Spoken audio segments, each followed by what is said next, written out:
Hello and welcome to MEELive. I'm Matilda Mallinson. It's Tuesday, the 2nd of June, 2026. Here are the headlines. In occupied East Jerusalem, a group of Israeli ultranationalists stormed the Al-Aqsa Mosque on Sunday. At least 199 Israelis took part in the police-protected incursion, according to the Jerusalem Islamic Waqf. That's the body responsible for administering the site. Al-Aqsa Mosque, located in East Jerusalem, is one of Islam's holiest sites, but it has scriptural relevance to Jews and Christians as well. For decades, it has been governed by an internationally status quo arranged, designed to protect its Islamic heritage under occupation. This grants custodianship to Jordan.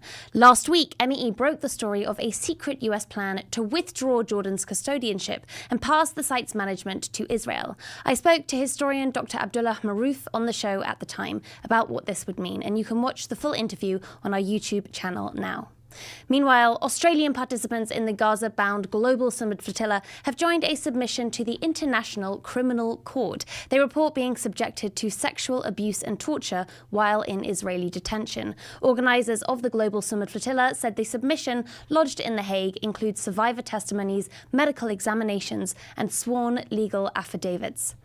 Hundreds of flotilla activists were abducted and jailed by Israeli authorities while in international waters before eventually being deported to Istanbul.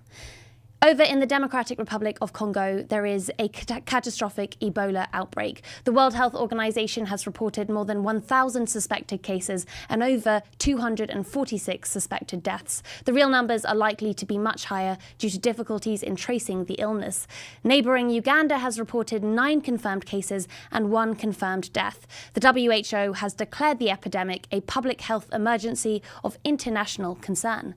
And over in Kenya, 2 people have been killed by police during protests. Hundreds took to the streets after US officials announced that infected American citizens would be quarantined in the country, despite Kenya having no confirmed cases itself. A Kenyan court blocked the White House's plans for 3 weeks, and the next hearing is set for the 23rd of June. Next up, another UK free speech debate.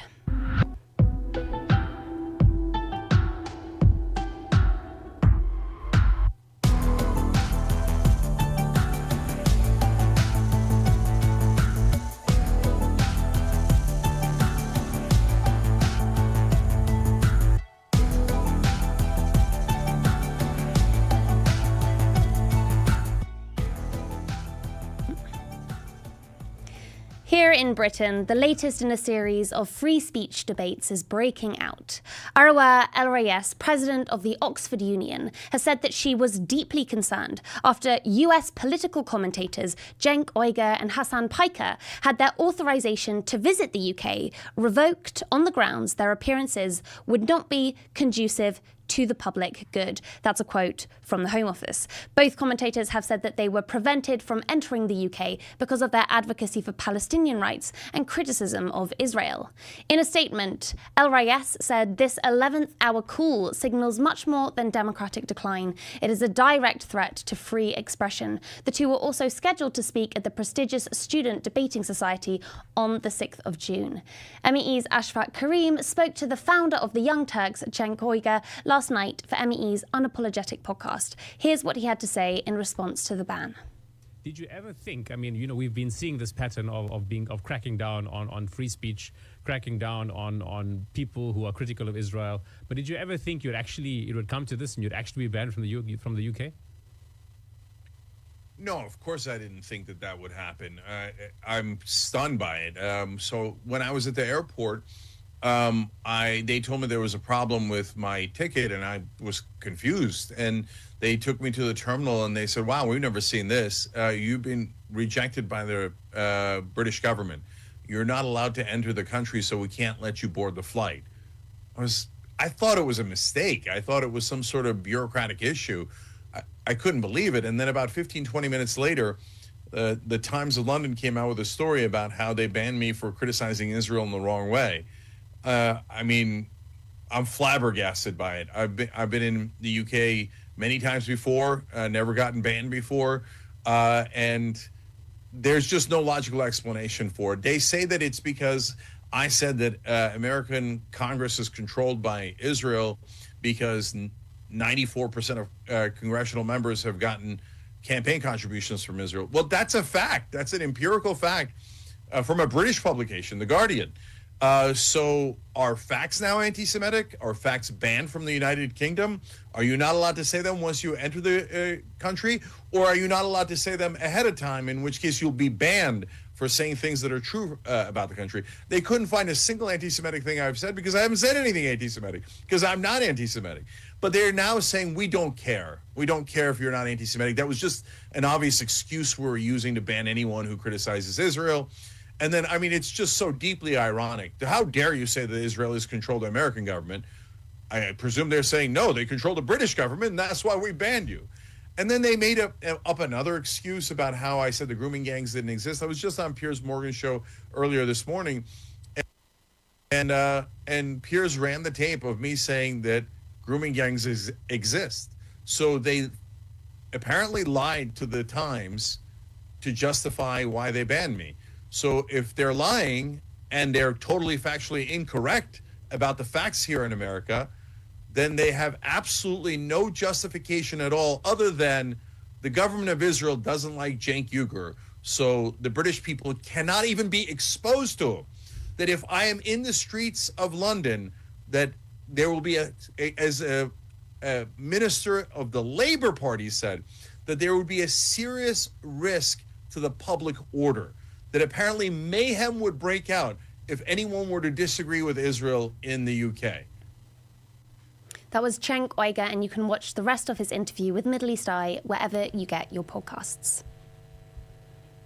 Well, this is a quote.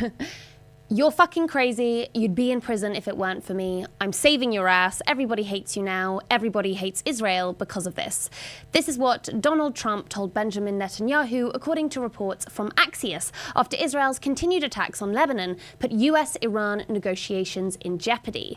Trump took to Truth Social after the call and said, I had a very productive call with Prime Minister Bibi Netanyahu of Israel, and there will be no troops going to Beirut. He also announced a radical development, saying, I had a very good call with Hezbollah, and they agreed that all shooting will stop. No US president has ever spoken with Hezbollah before, with or without intermediaries. The group is designated a terrorist organization by the United States. But despite the president's best efforts, Israeli forces launched attacks across southern Lebanon today, with artillery shelling, airstrikes, and drone attacks reported by ground sources from Tibnin to Nabatie to Tabin.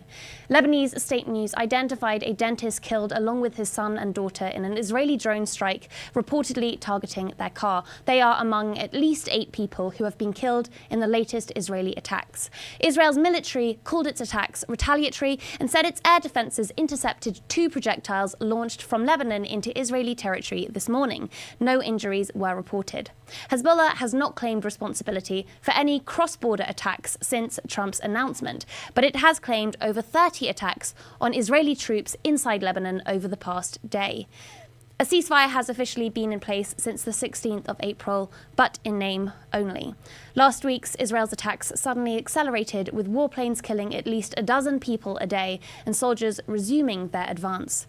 Trump's post on Truth Social saw only the briefest of pauses. Israel's Prime Minister Benjamin Netanyahu faces pressure to advance from political rivals. The capture of Beaufort Castle on Sunday was the most tangible marker of Israel's military progression. The 12th century castle was built during the Crusades, and it marks the deepest incursion into Lebanon for more than 25 years. And then on Monday, Israel's Defense Minister Israel Katz announced Beirut will be coming under resumed fire after all. Roads leading out of the city's southern suburbs have since been choked with cars as people seek to escape. Many had just returned home weeks before. Aid groups warn of a humanitarian crisis in Lebanon, where 1 million people have already been displaced since the regional war began. Here to break down the latest escalation is Fawaz Gerges, Professor of International Relations at the London School of Economics and Political Science. Fawaz, welcome to MEELive. For those of us who are less familiar, please could you just explain the significance of Beaufort Castle inside Lebanon and its capture by Israeli forces? The capture of the castle by Israel reminds the Lebanese of the bitter memories of Israel's invasion and occupation of Lebanon in 1982. That was 44 years.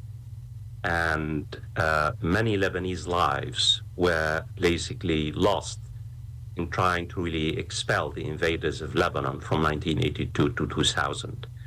And the castle itself is an iconic symbol in Lebanon, iconic symbol for many reasons, cultural, political, civilizational.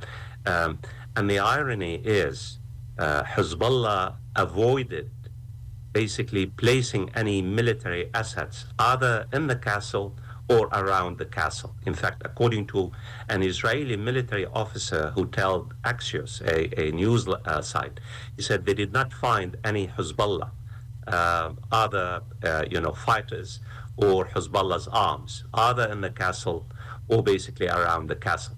But for Israel and for Benjamin Netanyahu, remember, he's playing for a domestic audience. He's going to say, we're winning. Look, we reoccupied the castle.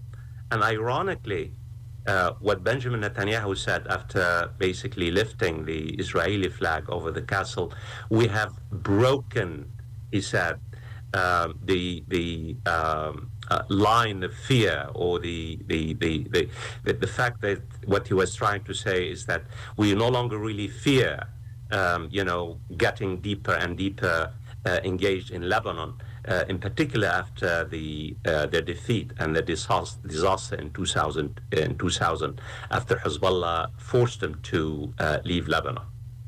So, in light of what you've just described, that many of these targets are not Hezbollah, in light of the civilian toll of this war, what does that say about the fact that we are often told this war is a war between Israel and Hezbollah? It's described across media as the Hezbollah-Israel war. Would you say that that's not an accurate depiction? I think this is a false narrative. It's a false narrative basically perpetrated by the Israeli government and the American government, and to a large extent, our British government as well. This war is not a war between Israel and Hezbollah. This war is an Israeli war against the Lebanese people. Just some figures, so your viewers know what I'm talking about. Israel has killed more than 3,400 Lebanese since March the 2nd, including at least 220 children, including at least 300 women, including at least 140 medics. It has expelled 1.2 million Lebanese, forced the expulsion of Lebanese, which considered an international violation of international humanitarian law and basically a war crime, according to the United Nations and Human Rights Organization.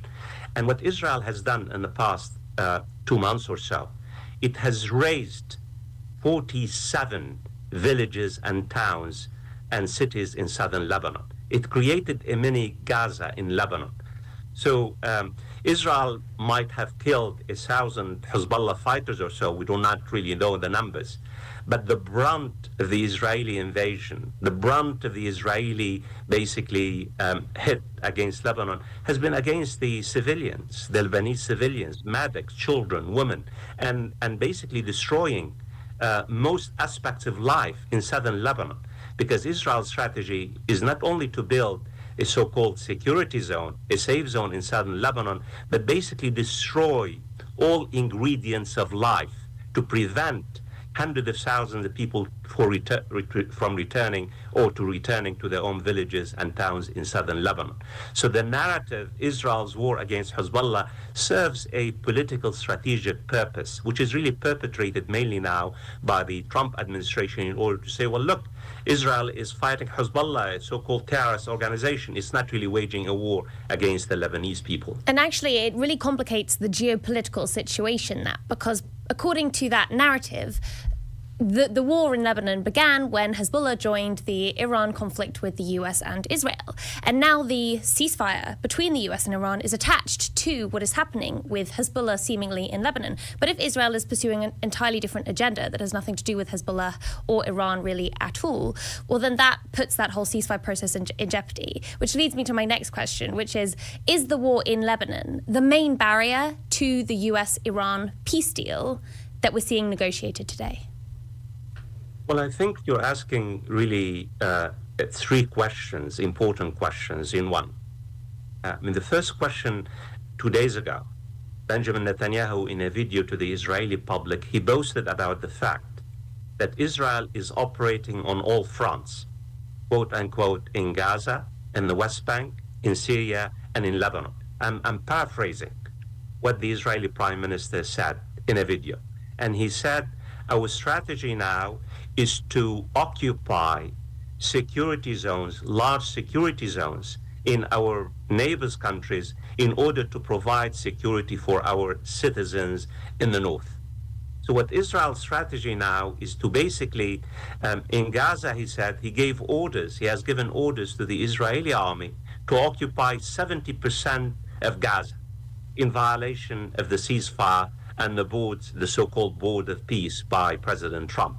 In Lebanon now, Israel occupies 10 kilometers, and now they're deepening their engagement. They're talking about 30 or 40 kilometers because they have crossed the Litani. In Syria, Israel not only occupies the Golan Heights, they have expanded their occupation of Syrian territories since the fall of Bashar al-Assad, the dictator of Syria. So what we're really seeing now is an entirely strategic doctrine, and the strategic doctrine based on absolute security and basically occupying lands, whether in Gaza or the West Bank or Lebanon and Syria. The second aspect to your question, Benjamin Netanyahu is in a race against time before any kind of an agreement is reached between the United States and Iran. He wants to delink the Israel-Lebanon front from the United States and Iran negotiations. And that's why he is deepening their invasion of Lebanon. And also, what we need to tell our viewers, he's fighting for his political life. You have elections coming up in Israel in the next few months. And what he's trying to say, because given his failed strategic doctrine in Iran, he's telling the Israeli public, look, we're winning, we're deepening our military engagement in Lebanon. We just occupied this historical castle. We don't take orders from Donald Trump. So all in all, what Benjamin Netanyahu is trying to do is also try to torpedo any kind of potential deal between the United States and Iran. I mean, really, he's a spoiler, and that's why Donald Trump, in a phone conversation with Benjamin Netanyahu last night, he used a 4-letter words against Benjamin Netanyahu, according to very credible news resources. And he said, look, if it was not for me, you would be in prison now. You are hated all over the world. In fact, you're making Israel a rogue state, a pariah state. Well, anyway, Israel is a rogue state after a genocide in Gaza. But it tells you a great deal what Benjamin Netanyahu is trying to do. He's trying to achieve multiple goals by really basically deepening the pain and the loss and the suffering of the Lebanese peoples. And just today is Tuesday, after Donald Trump announced a ceasefire in Lebanon, Israel says, quote unquote, Benjamin Netanyahu says, and his defense minister, they will continue their military operations in the south. They've just given orders to one of the largest towns in Lebanon, cities, Nabatea, for tens of thousands of people to evacuate the city, and they killed 8 Lebanese civilians just today on Tuesday. So the third part of the question is then, how significantly will Netanyahu succeed in separating these two ceasefires? It's one question, I suppose, whether Trump will allow Netanyahu to, but the other question is, will Iran allow Netanyahu to continue the war in Lebanon and still sign a peace deal with the US? Well, we know that Iran insists that any ceasefire deal between the United States and Iran includes all fronts, not just Lebanon. And yesterday, Iran made it very clear, unless Donald Trump intervenes and stops Benjamin Netanyahu from attacking Beirut, that basically Iran threatened to retaliate, or Iran threatened retaliation. We did not really know whether Iran itself was going to retaliate. But the reality, there is an umbilical cord between the Iranian government and Hezbollah, because Hezbollah basically finds itself in this war because of its solidarity after the assassination of the Iran Supreme Leader Ali Khamenei, Hezbollah basically fired 4 missiles at Israel in solidarity. So the reality is, the way I understand it, and I could be wrong, I don't think Iran will accept any deal with the United States unless there's a ceasefire in Lebanon. But we know Benjamin Netanyahu and his games and ways and means to manipulate ceasefires. Is there a ceasefire in Gaza now? More than 900 Palestinians have been killed since the ceasefire was announced by Donald Trump. More than 900, including probably hundreds of children and women, not to mention hardly any humanitarian aid is really reaching the bulk of the Palestinian people. So even if there's a ceasefire in Lebanon, Benjamin Netanyahu will find ways and means in order to really continue to strike against targets in Lebanon and using the pretext of Hezbollah. Because if Israel continues its occupation of southern Lebanon, Hezbollah will not basically be passive. It made it very clear. So Netanyahu will always find a pretext when Hezbollah try to resist Israel's military occupation of southern Lebanon by expanding his war. And because at the end of the day, what the Netanyahu government is trying to do is to really set up a large security zone to occupy large parts of Lebanon, as it has in Gaza, as it has in Syria, in order to basically have absolute security. Because the doctrine, the strategic doctrine, is absolute security, which does not exist in reality. There is no absolute security unless you occupy the entirety of Lebanon. And that's what, in fact, Netanyahu and his extremist members of government would like the government to do. And there's a massive question mark there whether that would even make Israel more secure. As we have seen with the war in Gaza, it hasn't decimated the presence of Hamas. Hezbollah itself has survived massive onslaught by Israel, including during the 2024 war. And while Israeli forces are advancing in Lebanon, they are still taking some casualties from Hezbollah. Over the past day, at least 2 soldiers were killed in the area of Beaufort Castle. So I suppose my final question then is, would this Israeli aggression even work? How has Hezbollah managed to resist defeat by Israel all this time? Well, I think the simple logical question, the simple logical is that Israel will never have security, never, unless its neighbors have security. This is really, it's win-win. If Israel wants to live in peace, it has to also allow its neighbors, the Palestinians in Gaza, the West Bank, East Jerusalem, Lebanon, and Syria, to live in peace. Because it doesn't matter. Israel will never have peace and security if it continues to aggressively attack its neighbors and occupy its land. And Israel, sadly, it has really not learned the lessons of its 40 years of military engagement in Lebanon from 1982 to 2000. In fact, it's repeating the same strategic blunder. And Israel is finding out that Hezbollah is not dead. Hezbollah is still standing. Hezbollah is resisting. Hezbollah is inflicting a great deal of loss on Israel. Hezbollah is also terrorizing the northern settlements in the same way that Israel terrorizes the Lebanese in the south and the Bekaa Valley and Nabateeh and Tyre and other places. So the reality is, because you see, Israel and the United States and their supporters bought into the narrative that Hezbollah was dead.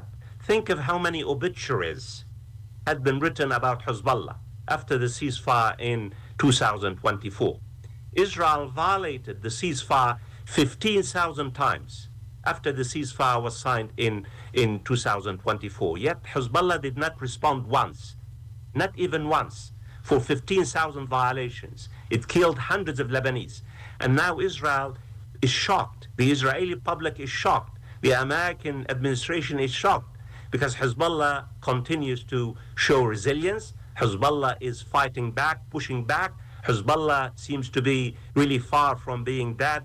And this tells you a great deal. In asymmetrical warfare, you don't really have one of the most powerful armies like Israel does. You could really resist in the same way that the United States and Israel basically found out belatedly in Iran. And that's why in asymmetrical warfare, Israel can never win, the war against a determined organization like Hezbollah or like Hamas, and if the Syrians decide to resist that. Back to basically a strategic doctrine, the win-win. Security for Israel and security for its neighbors, the Palestinians, the Lebanese, the Syrians, instead of absolute security for Israel and no security for the Palestinians, the Lebanese, and the Syrians. And it's Israel's choice. This is really what we're talking about today. Fawaz Gerges, thank you. While the fighting is felt mostly by those who live in Lebanon and whose lives are imploding, the political shockwaves reach beyond the country's borders. To return to Trump's reported phone call with Netanyahu, "You're fucking crazy. You'd be in prison if it weren't for me. I'm saving your ass. Everybody hates you now. Everybody hates Israel because of this." Why so angry? Well, after violence resumed in Lebanon, Iran's Foreign Minister Abbas Araghchi issued clear words of warning that the US-Iran truce was, quote, unequivocally a ceasefire on all fronts, including in Lebanon. Its violation on one front is a violation on all fronts, he said. Tasnim news agency, which is linked to Iran's Islamic Revolutionary Guard Corps, or IRGC, then reported that Tehran could not only suspend its indirect negotiations with the US, it could activate other fronts, including the Bab al-Mandab Strait. This narrow passage at the entrance of the Red Sea represents another potential choke point on global trade, like that of the Strait of Hormuz. Its closure could cause the global energy crisis to erupt. These threats to the US-Iran peace deal come at a tricky time for the White House. US Secretary of State Marco Rubio is due to testify before Congress for the first time since the start of the Iran war. He is expected to face a litany of questions about the government's stalling diplomatic efforts. Can Netanyahu and his coalition government be restrained? I'm joined now by Israeli journalist Gideon Levy. Gideon, welcome back to MEE Live. Gideon, hello. We've just lost Gideon, but he is about to join us imminently. Gideon, let me know when you can hear me. Yes, I hear you very well. Amazing news. Thank you so much for joining us. Can you clear this up for us? What is Israel's plan in Lebanon? Does it start and end with Hezbollah? No, it doesn't start and doesn't end with Hezbollah, because with Hezbollah we tried it so many times and it doesn't work. We tried also to do the same in Gaza for 2.5 years against Hamas, which is much weaker than Hezbollah, and we failed. It didn't work. Hamas is live and kicking. Hezbollah will continue to be live and kicking. And this war now in Lebanon has no real goals, or at least no goals which might be justified. The main goal right now is to protect the soldiers. If you want to protect the soldiers, you better pull them out into Israel and they will be protected. And I guess the drones will stop killing them.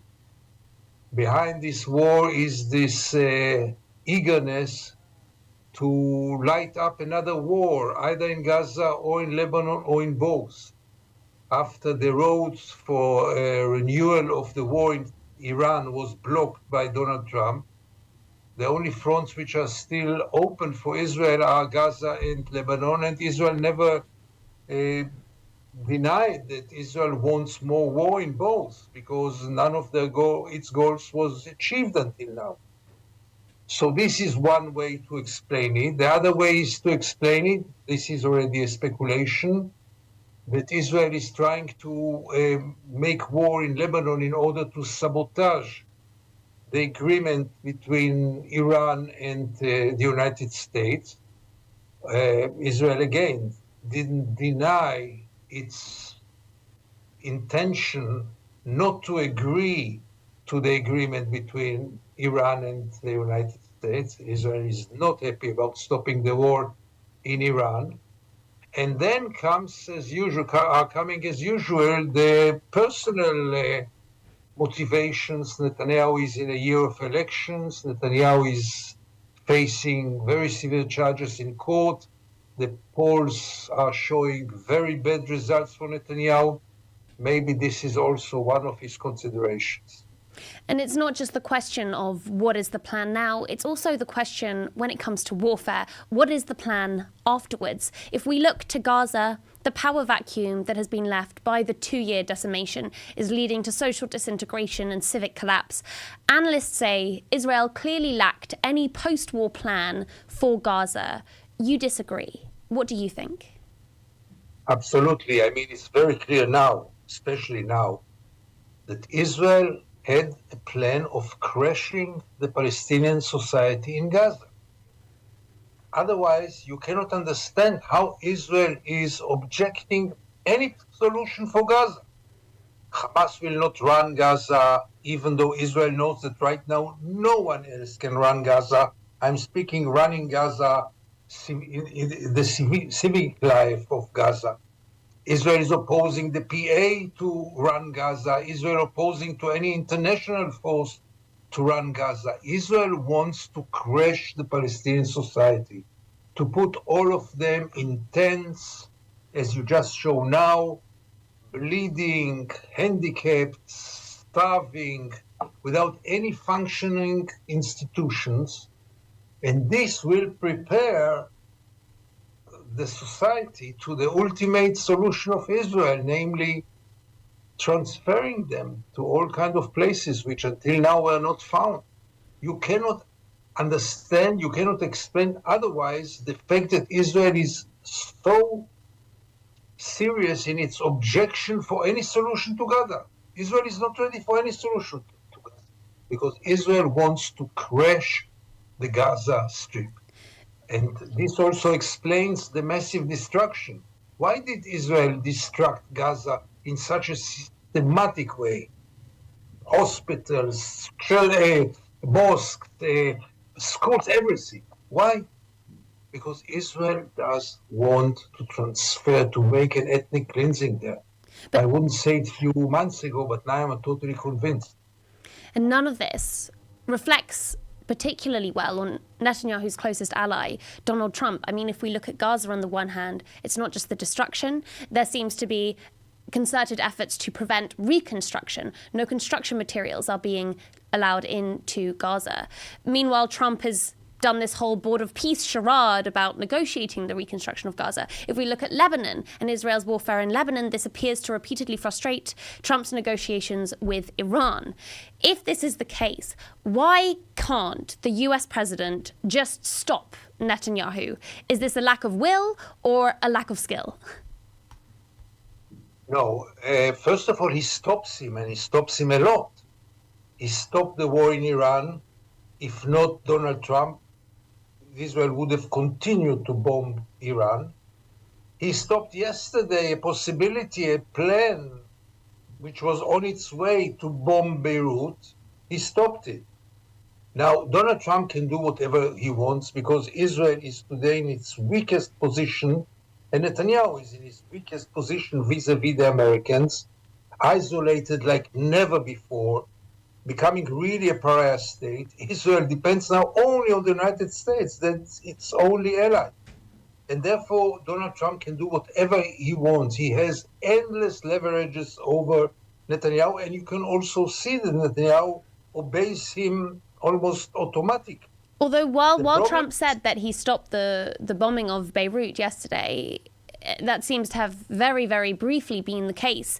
Israel Katz has now said that actually Beirut will be bombed after all. Trump's lost his temper with Netanyahu. So it seems to be the case that he is struggling to contain Netanyahu. Actually, one of the reasons for this, correct me if I'm wrong, is after Trump announced that the Beirut bombing was going to be cancelled, Netanyahu faced criticism from opposition figures inside Israel. For example, Yair Lapid, leader of the opposition, wrote on X, Israel has become a country completely under guardianship. Another MP was reported in Israeli media calling Netanyahu a puppet, not a prime minister. Is this the issue? Is Netanyahu dealing with sort of Trump on the one hand, but then political rivals inside Israel on the other? Absolutely. And the rivals are, as you see, not much poorer than, not much better than him, because if Yair Lapid calls him to bomb Beirut, and this is the meaning of his appeal, it means that the opposition supports all the wars that Israel launched in the last 2 years and supports the occupation, this we know. So don't expect too much from the next government of Israel if it will not be run by Netanyahu. But this, I say, by the way, Donald Trump has limited interest. I mean, whatever interests him, he imposes himself on Netanyahu. Life quality or life conditions in Gaza is the last thing that interests him. He stopped the bombarding in Beirut yesterday because the Iranians were very clear that if Israel bombs Beirut, there are no negotiations. That this interests him, and therefore he intervened, and any intervention of Donald Trump will be now met with Israeli obedience. Israel doesn't have a position of saying no to Netanyahu, no way. And therefore, wherever it hurts the American interest, he will interfere and push Israel to stop. Things that don't interest him, and human rights, humanity, starvation, those are things that Donald Trump couldn't care less. And in line with that, it's worth noting that in Trump's reported phone call with Netanyahu, he didn't say you need to stop this because people are suffering, there's been too much destruction, there's been too much displacement. He said you need to stop this because everybody hates you now, everybody hates Israel because of this. Does Netanyahu care about this question, Israel's international reputation, by this point? How much of a priority is that still to the Israeli government? And I suppose how much of a priority is it to the people of Israel? Unfortunately, both to Netanyahu and to the people, this is quite low in the priorities. And that's quite a big change, one of many changes in Israel after the 7th of October. Israelis were told for years now that the world is anti-Semite, that any criticism on Israel is anti-Semitism, that no matter what Israel will do, the world will always criticize Israel because of anti-Semitism. Now, I guess both of us know that this is a manipulative lie of Israeli propaganda because it's just not true. Because when Israel behaved itself, the world hugged Israel and there were no anti-Semitism. Now Israel is using it, and Israelis, most of them, all of them obviously, got to the feeling that the world hates us no matter what we do. So if this is the case, let's ignore the world. And Netanyahu the same. He knows that he cannot please anymore no one except of the president of Argentina and maybe some islands in the Caribbean. So he gave up on Europe, he gave up on the world, and he sticks to Donald Trump, who is his only outlet, his only rescue. And therefore Donald Trump is so crucial now, because there is no one except of him to support Israel, to stand side by side with Israel right now. And while it's of course not true, as you say, that any criticism of Israel is anti-Semitic, it is true that anti-Semitic attacks appear to have been on the rise in many places, and that sort of just creates this vicious cycle. Gideon Levy, thank you so much for joining me once again here on MEELive.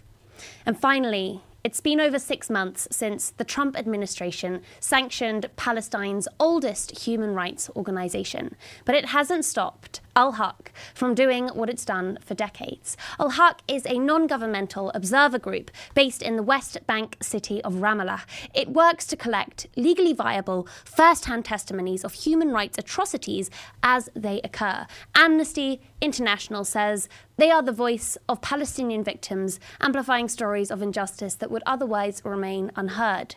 But in 2021, Israel branded Al-Haq a terrorist organization, alleging links with the group, the Popular Front for the Liberation of Palestine. The CIA reviewed Israel's classified intelligence and found no evidence to confirm the terrorist designation. Yet then, in November last year, Donald Trump sanctioned Al-Haq for working with the International Criminal Court. The White House had levied sanctions on the court after it issued arrest warrants for Israeli ministers Benjamin Netanyahu and Yoav Gallant, along with several Hamas leaders. Shawan Jabarin is Al-Haq's director, usually based in the West Bank. He's currently on a work trip in London. And before he went to Parliament yesterday, he stopped by Middle East Eye's studio.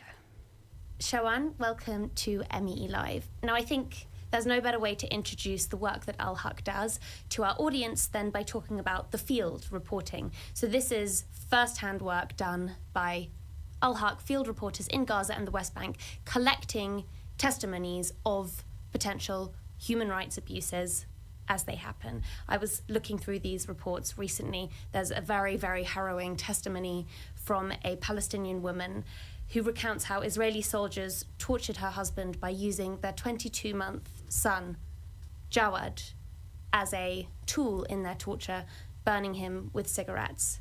Another example is about the use of military tanks by Israel's army to bulldoze not just towns, but individuals, civilians, to mutilate and crush people, including children. Now, you are director today, but when you began your work, you were yourself working as a field reporter, collecting these testimonies. Can you just tell us a bit about that? And do you see significant differences between the reports you were collecting then and the reports that are being collected today? I started my work at Al-Haq as a field worker 39 years ago. Yesterday, it wasn't the same numbers. It wasn't the same skill. And it wasn't also the same nature. And we used to think that Israel, as an occupying power, they have limits, and they have a system. And you can, for instance, submit complaints to the legal advisor office, or others, or other bodies. Some organizations they submit and deal with. And they used to reply.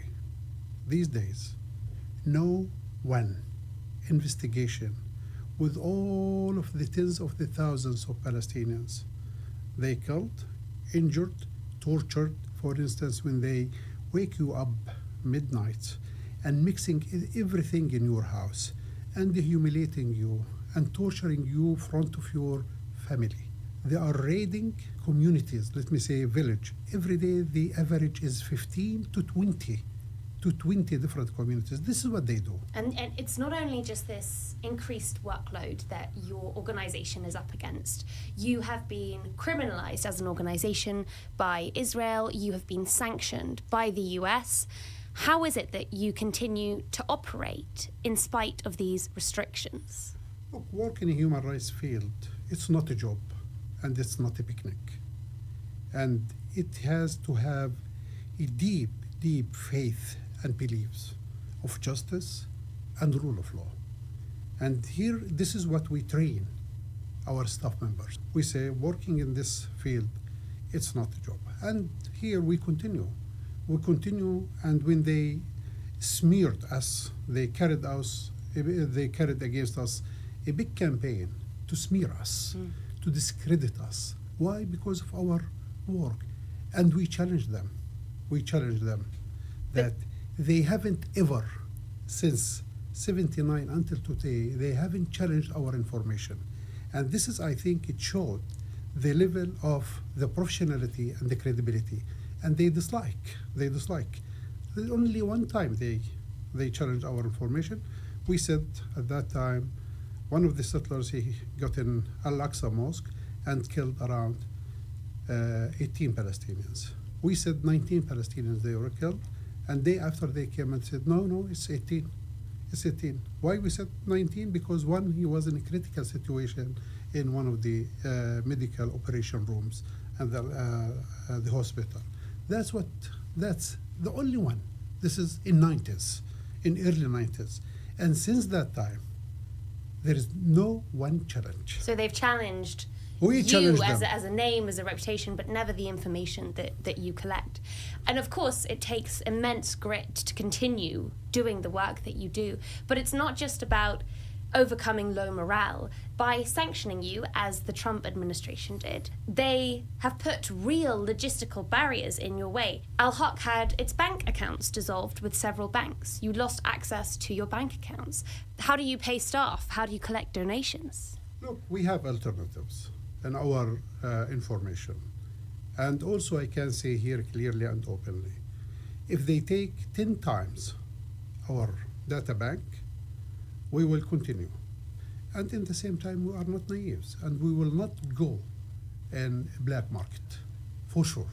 That's what we do. This is the principle. And as I said at the beginning, work in the human rights field, it's not a job and it's not a picnic. And it's enough.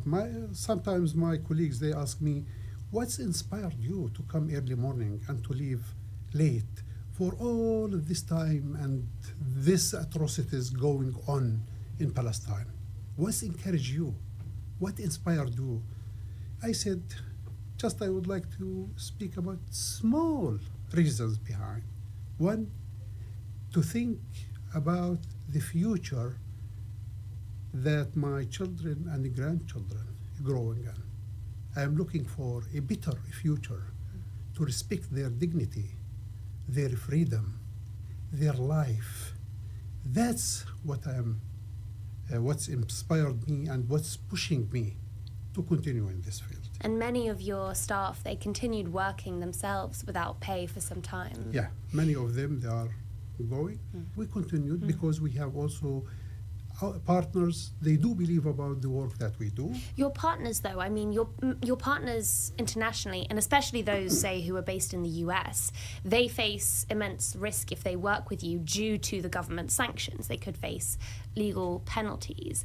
Has that been a problem? Have your partners managed to overcome the dangers of those sanctions, or have you had to lose some of the partners that you've relied on in the past? Do you know that we were sanctioned because of our work and cooperation and coordination with the International Criminal Court? Yes. And they mentioned that also in the sanctions. I can actually read it because I quite wanted to get your response.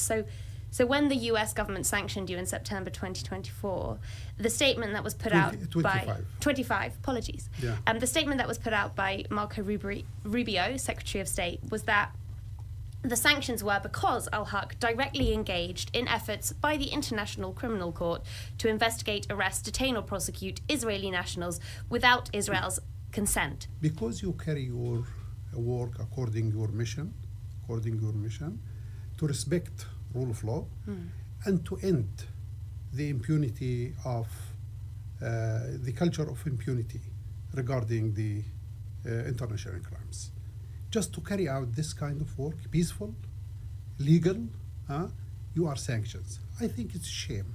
And this shows the nature of this regime, that they are sanctioning judges, prosecutors, human rights organizations because they do their work. I think this has to concern everybody. I think this is not a rule of law. And those people, they don't believe about rule of law and international law and the human principles. I think they do believe about rule of jungle. Rule of jungle. This is what they do believe. And this has to concern everybody, not just the Palestinians. If states like the USA refuse to uphold international law, what does that mean for international law, or who does it fall upon to see that international law is upheld? This is now a big question. I think what's going on in Palestine, the genocide, forcible transfer of Palestinians, and in the same time the starvation. Now the issue of raping the prisoners, torturing the prisoners. What you read about it, it's completely not comparing with the reality on the ground. Treating prisoners in so bad way, torturing them in daily basis, a humiliation in a daily basis. That's how they are treating our prisoners. And they call themselves that they are, democratic state. They do believe about international law and all of this. Where is this? I think what's encouraged them to carry out their crimes until today, the missing of accountability and the missing of actions taken against them by third state parties and by also the international system. I think the international system failed 100%. Gaza became as a graveyard of the values and the principles of the international law and the humanity, the value of humanity. That's the case these days. Because if that's not being represented by third-party states, by the international system, that humanity, it's not being enforced from the top down. What we are seeing in the vacuum of that is action by civil society organizations, not just in Palestine but around the world, Yes. to try and fill that hole. And that's what Al-Haq is doing. I was reporting for Middle East Eye on board the Global Summit Flotilla, and one of the lines that was repeatedly said was that our governments expect us to follow the law and we expect them to follow the law, but they're not doing so, and therefore we will force them. We will be the ones to hold them to account. Does it ever feel like that in this period of time? Does it feel like Al-Haq and civil society organizations in Palestine are doing the work to uphold the systems that are not being upheld by the higher powers whose job it is to actually do that? Yes. Now all masks removed from individuals, from institutions, from systems, from states, from everyone. Masks off these days. And I think our role now, pushing, and asking and calling for upholding, law. That's the case. Is this a unique time, this law of the jungle that you're describing? Al-Haq, it's the oldest Palestinian human rights organization In Middle East. in the Middle East, the oldest human rights organization in the Middle East. It was founded in 1979. In that time, Al-Haq has been operating throughout extraordinary historic changes to Palestine and to the world. I'm curious, in that timeline of human rights and international law, how would you define today's era? Look, today's connected with yesterday's. This is not the first time in Palestine. Things continue. It has been continuing since 48 until today.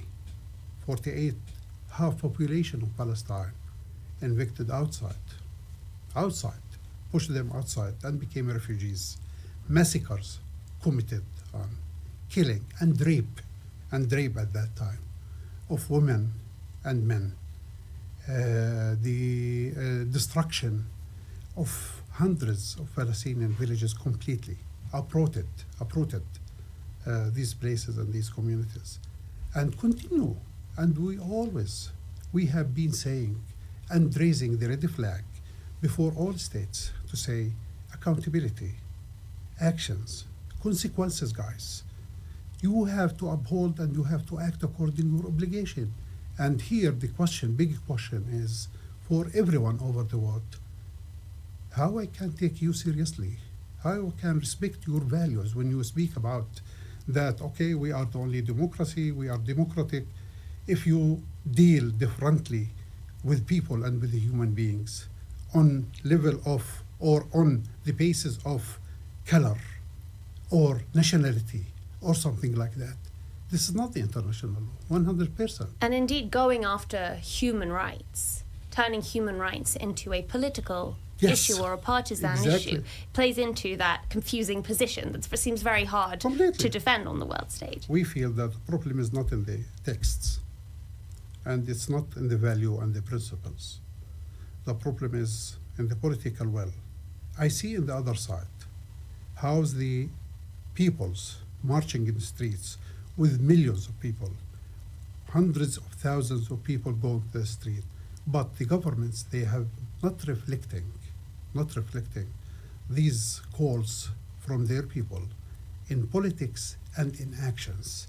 That's the case. The system, the norms, the principles is clear. Everything is clear. No one can say, I don't know. Everyone know what's happened. So it's not working. These attacks, these attempts to sanction, these attempts to criminalize your organization, it's not working? It doesn't work ever. I promise you it will not work. For one reason.